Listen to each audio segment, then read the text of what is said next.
Okay, so let's get straight into the lesson here, folks.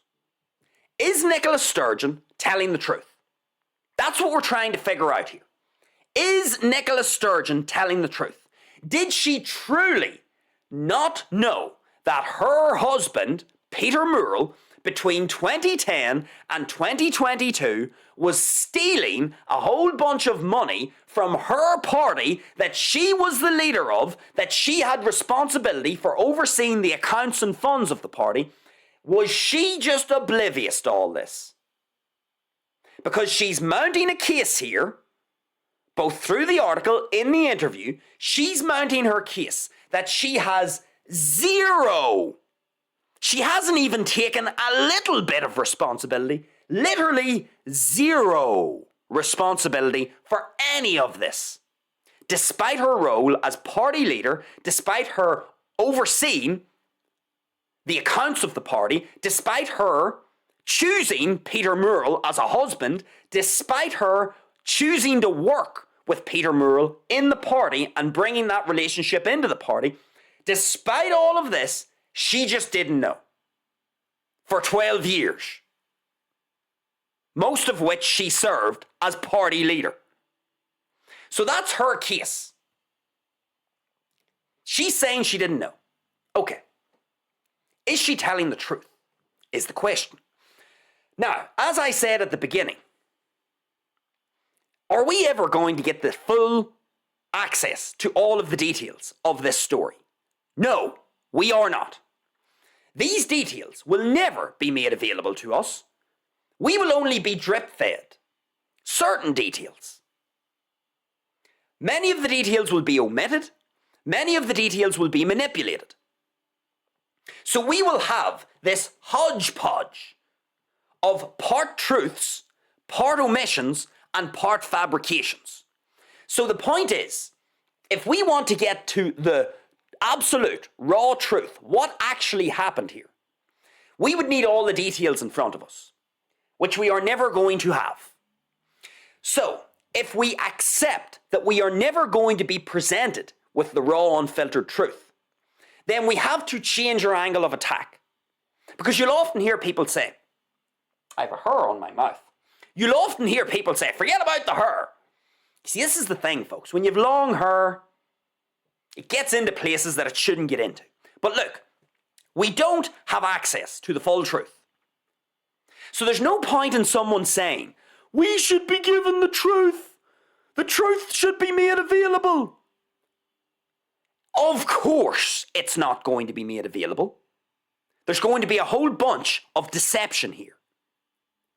So if that's the case, if we cannot rely on all of the details that are being presented to us, all of the details that have been made available in the public sphere, we need to change our angle of analysis.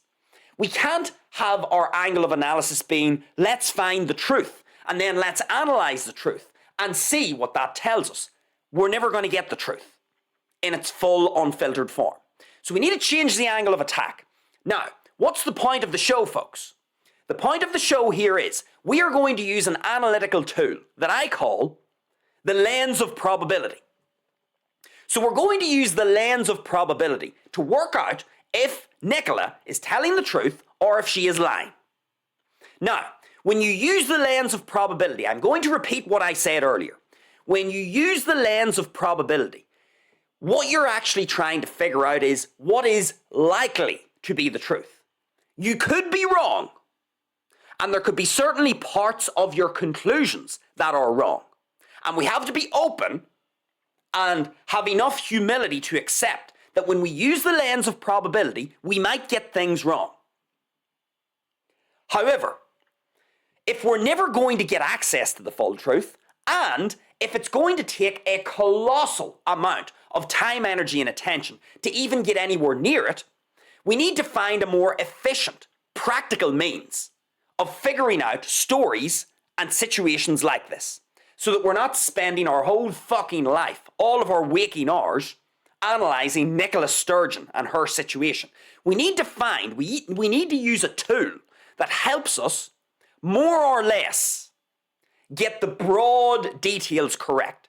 Sure, We may get a few bits and pieces wrong, but as long as we are getting 80% of the picture clear, that's enough. That's enough for us to make a fairly well-informed decision. Remember, 80% in a test, folks, is an A. That's an A. 80% is an A. That's pretty good. That's all we need to get here. And that's what the lens of probability allows us to do. It allows us to get enough detail without getting lost in the weeds and without wasting a whole bunch of time, energy, and attention. So, let's now apply the lens of probability to Nicola Sturgeon's situation. And let us now use this tool in real time to figure out if she is likely to be telling the truth or if she is engaged in an act of deception and misdirection. Let's figure it out. Okay, so here's the way I'm going to use the lens of probability. Now, you might use it differently, but I'm going to give you a real-time demonstration of how I'm going to use it for this story. We've talked many times before, folks, on the show about dominance hierarchies, ascending dominance hierarchies. In this case, we are talking about a political dominance hierarchy. And what Nicola Sturgeon has done throughout her career, whether you like her or not, I want you to put your feelings about her politics to one side and just look at what she's done. Whether you like it or not, Nicola Sturgeon, by hook or by crook, however she's managed to do it, and we can speculate how, but she has managed to ascend a political dominance hierarchy and find herself right at the top of the dominance hierarchy.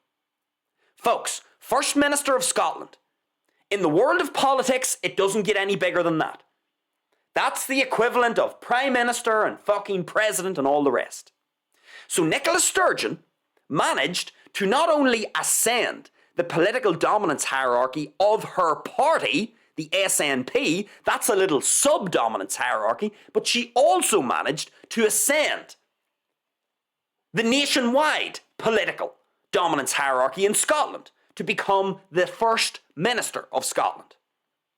So, Nicola Sturgeon, whether you like it or not, however she's managed to do it, she has climbed to the top of a political dominance hierarchy. That we do know. That is a fact. That is us staring at the truth. Nobody can deny that. You may not like her, but you cannot deny that she has rose. She's risen up through the ranks and got herself at the top of her party's political dominance hierarchy and of the country of Scotland's political dominance hierarchy. Okay, this is important, folks. We need to understand this in order to apply the lens of probability. So, here we have Nicola Sturgeon at the top of a political dominance hierarchy. Now, I'm going to draw an analogy, which I often like to do, with the natural world.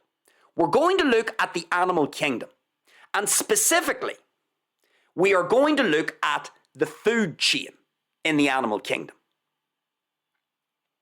Now, for those of you who enjoy your nature and enjoy your animals, what sits at the top of the food chain, excluding humans? So we're going to remove humans from this equation. I want you to think of an ancestral or even just a wild environment in the modern age. The Congo rainforest, the savannah out in Africa, the fucking Amazon rainforest, you name it. You know, the forests of India, any of these places. I want you to think of a wild natural environment, and I want you to think of the food chain in that wild natural environment. We're going to take humans out of the equation, and we're just going to look at the animal kingdom minus humans. Okay, so whether it's in the Congo rainforest, the savannah, the Amazon, the forests of India, we have what we call a food web or a food chain. Correct or not? So we have a food chain. We agree. What sits at the top of the food chain? There's a specific group of animals that sit at the top of the food chain. We have a specific name for them. Do you know what they're called? They are called apex predators. So at the top of any food chain, you have the apex predators. They are small in number, but they are at the top of the food chain. We all know this, folks. When you look at a food chain, the further you move down the food chain, the more abundant the creatures or the specific species get. So as you find yourself down at the base of a food chain, you've got a fuck ton of those animals, while closer to the top of the food chain, the relative number of animals decreases until you get to the top of the food chain, and up there you have the apex predators. Apex predators have no natural predator. They are at the top of the food chain. They sit at the top of what we're going to call the food chain dominance hierarchy. We're going to imagine the food chain like a dominance hierarchy, just like a political dominance hierarchy or a business dominance hierarchy. So the apex predators have ascended the food web, dominance hierarchy, and they now sit at the top of the food chain. Now, if you are an apex predator, what must you do? What is a prerequisite for being an apex predator? What is an unavoidable behavior that you must engage in to be classified as an apex predator at the top of a food chain? Let me tell you what it is. You need to kill and eat other animals. That's what apex predators do. They kill, they hunt, they kill, and they eat the flesh of other animals that sit lower in the food chain. If you want to be classified as an apex predator, you must do that. The clue is in the title. Predator. Predator. What do predators do? They hunt prey. What happens when they catch the prey? They kill the prey. When they kill the prey, what do they do next? They consume the prey for calories. You can't be an apex predator at the top of a food chain dominance hierarchy unless you hunt, kill, and eat the flesh of other animals that sit below you in the food chain. In other words, folks, it is unavoidable, inescapable, and a prerequisite that to be an apex predator, you have to kill other animals and eat them. You can't avoid it. If you don't do that, then you're not an apex predator. Folks, politicians, I want you to think of them like apex predators. Politicians find themselves not at the top of a food chain dominance hierarchy, they find themselves at the top of a political dominance hierarchy. And just like the apex predators, there are certain behaviors that are prerequisites. They are unavoidable. They are inescapable in order to be a politician at the top of a political dominance hierarchy. And do you know what those behaviors are? Lying, deception, stabbing people in the back, status seeking, power hungry. You need to be a status seeking, power hungry, backstabbing, lying, deceptive, truth omitting individual to find yourself at the top of a political dominance hierarchy. You do not get to the top of a political dominance hierarchy unless you engage in those behaviors. Just like the apex predator. Apex predators only find themselves as an apex predator at the top of the food chain dominance hierarchy because they hunt, kill, and eat other animals below them in the food chain. It is fundamental to the nature of an apex predator to do that.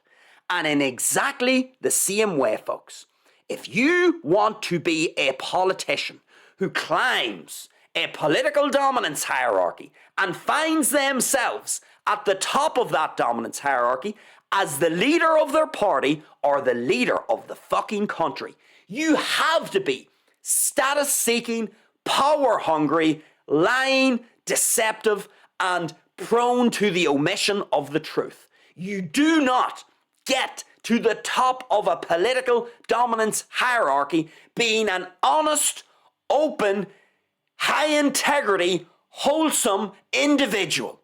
That doesn't happen.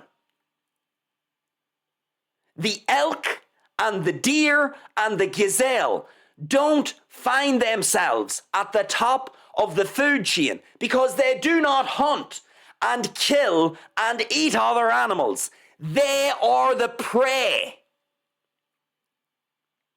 And in exactly the same way, the politicians in their own political dominance hierarchy, they hunt, they kill, and they eat their competition alive. There is no other way to behave as a politician. You have to do it if you want to get to the top of the political dominance hierarchy and benefit from all the resources, all the access to opportunities, and all of the riches that are waiting for you up there. Folks, fuck me.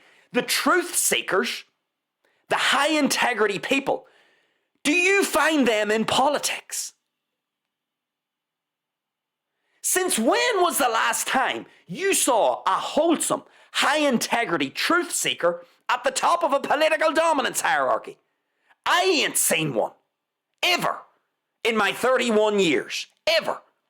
Anyone that I've ever seen at the top of a political dominance hierarchy is power-hungry, status-seeking, a liar, a deceptive individual, and someone who routinely omits the truth so that they can continue to gain access to the resources that await them at the top of the dominance hierarchy. You see, if you don't do those things, guess what? You don't make your way up the political dominance hierarchy. Oh, and I'll throw in another one. Stabbing people in the back and throwing them under the bus.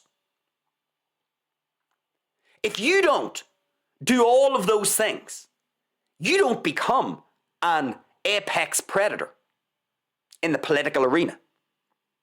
You get outcompeted. You'll get thrown to the side. You'll be destroyed.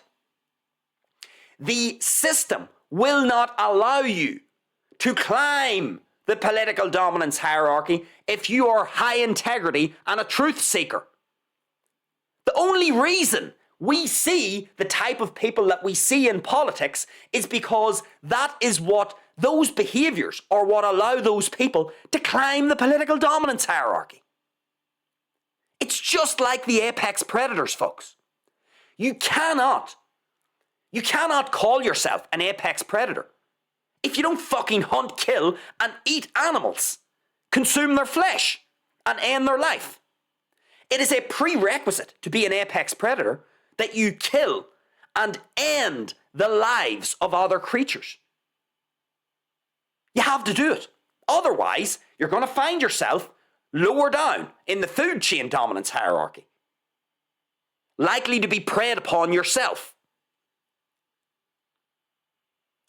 And so, folks, when we understand the parallels between apex predators and politicians in their respective dominance hierarchies, we can now bring in the lens of probability.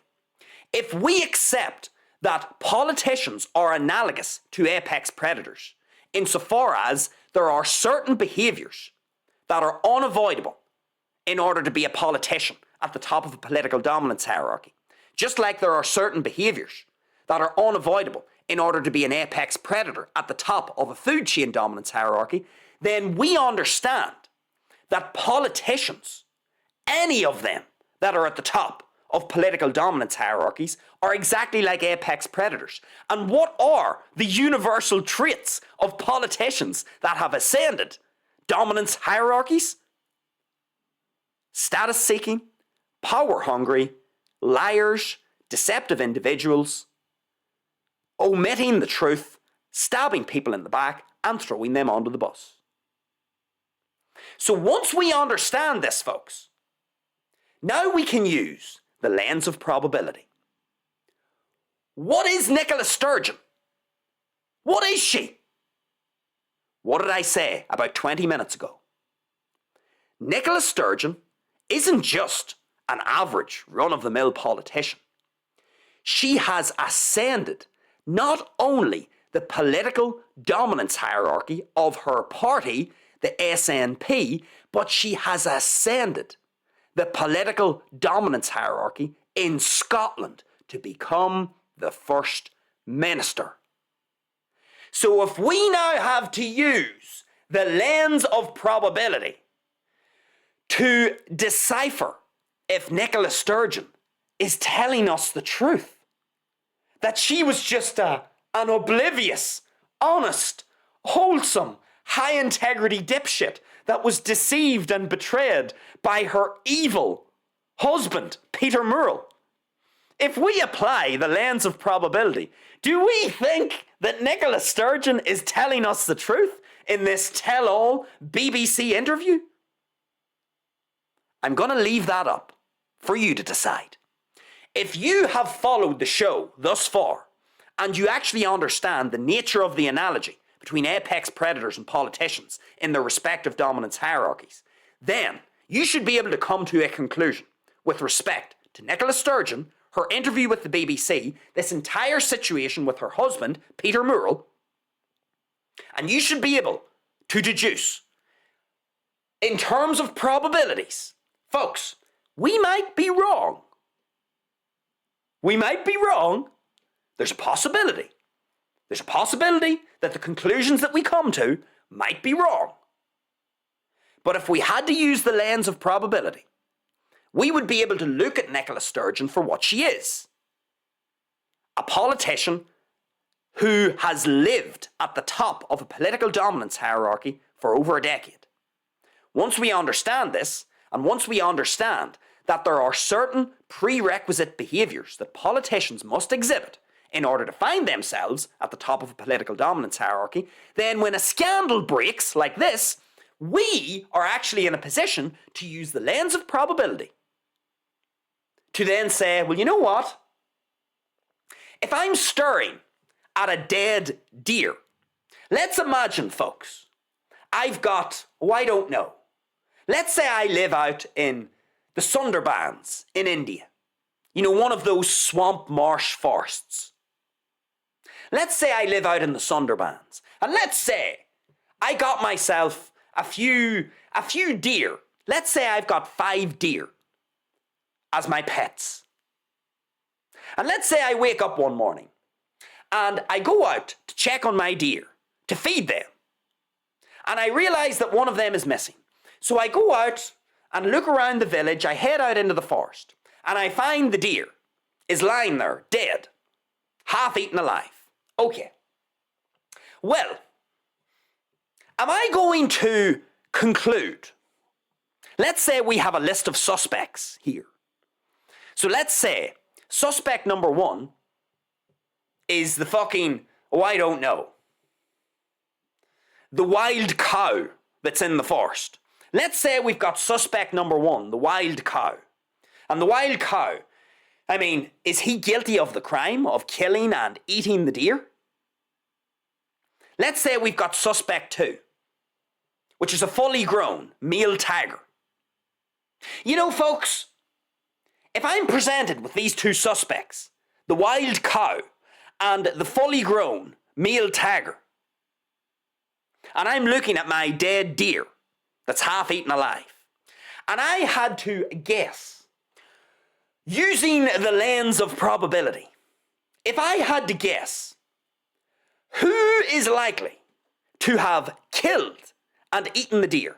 Now let's imagine the wild cow. In this fictional universe that I'm now living in, let's imagine the wild cow and the fully grown male tiger could talk in English. So let's imagine they could talk in English. And let's imagine the tiger said to me, "Oh, but Mr. Bandido, I have no responsibility for the death of your deer. You've got it wrong. No, I have no responsibility. I shouldn't have to bear the responsibility for the death of your deer. Nothing to do with me." So here I am, staring at this large, muscular, apex predator called a tiger. And I'm looking to my left and I see a wild cow. Now, was I there at the time of the attack? Did I see the attack happen? No, I didn't. I woke up the next morning. I noticed one of my deer was missing. I went out to look for it. I found it dead, eaten, non-responsive, as you would imagine. And so what do I have to do in a situation like this, folks? Well, I have to apply the lens of probability. I wasn't there. I don't actually have an eyewitness account of what happened. I don't have video footage of what happened. But here I am, listening to the tiger. The tiger is telling me that he didn't do it. It wasn't him. The tiger is going to try and convince me that no, he's not interested in eating deer. That's not his game. That's not up his street. And I'm looking at his big, enormous paws. I'm looking at his big canines. I can see some of his carnassials in his mouth as he speaks. I'm looking at the fucking size of him. And I'm aware that he's an apex predator who frequents this part of the forest. And then I look at the wild cow and I think to myself, yeah, lens of probability would tell me that it's very likely that the wild tiger has killed and eaten my deer. Now, I don't know. Could somebody else have been responsible for the crime? Maybe.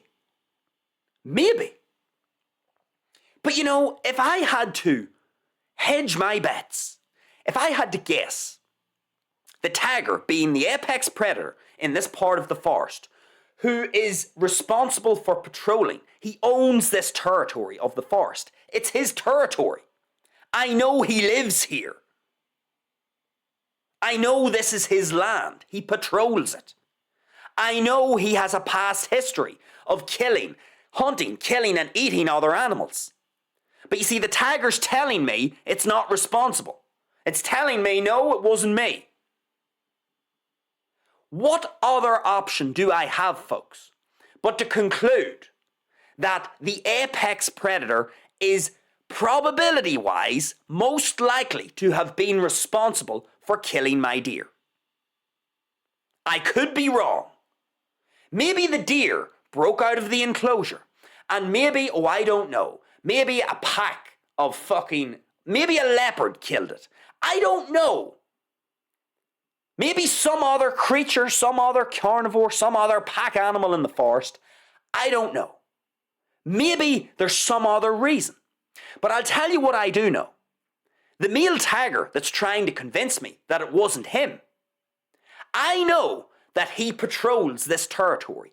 I know that this is his territory. So I know that it's less likely that a leopard or some other carnivore is going to enter into the territory of this tiger in order to compete for the tiger's resources. That's the whole point of the tiger having this territory that he calls his own and patrolling it. It's not that likely. It's far more likely that the male tiger who patrols this territory, who calls it his own, who is an apex predator, who hunts and eats deer for a living, it's most likely that it was him. Do I need to bring in the fucking CIA to work this out? Do I need to ring up the CIA or MI5 or whatever and say, excuse me, folks, one of my deer died, and I don't know who it was. I just don't know. I was chatting with the local tagger, and the local tagger told me that it wasn't him. So I just don't know. Could you give me some guidance? Fuck me, folks. Nicola Sturgeon has ascended a political dominance hierarchy. She has found herself at the top of this dominance hierarchy. That's all I need to know to apply the lens of probability. Because once I apply the lens of probability, I know what is likely to be true. I may have missed a few bits and pieces, but I know what is likely to be true. Do I honestly think that Nicola Sturgeon, for 12 plus years, as leader of the SNP, as a responsible person for overseeing the accounts, as someone who chose to marry Peter Murrell, and I would have to assume knows him well and his tendencies well, and who also chose to work with him in the very party that she is leader of, and in the very party over whose accounts she has oversight, am I supposed to believe that she had no idea that this was happening? Is that what I'm supposed to believe? That she didn't know? Didn't even have an inkling? She didn't even have any suspicion at all when other members of the party started to draw to her attention. They didn't draw to her attention anything about her husband, Peter Murrell. They were simply drawing to her attention that something looks funny with the SNP accounts. Are you telling me that upon being tipped off with that information, she just thought, no, nothing funny there. Not worthy of an investigation, that? Am I supposed to believe that she had no idea that this was happening? As someone who climbed a political dominance hierarchy? I'm going to leave, folks, the conclusions in your hands, because I trust that you're capable of coming to a fairly well-informed decision about all of this using the lens of probability.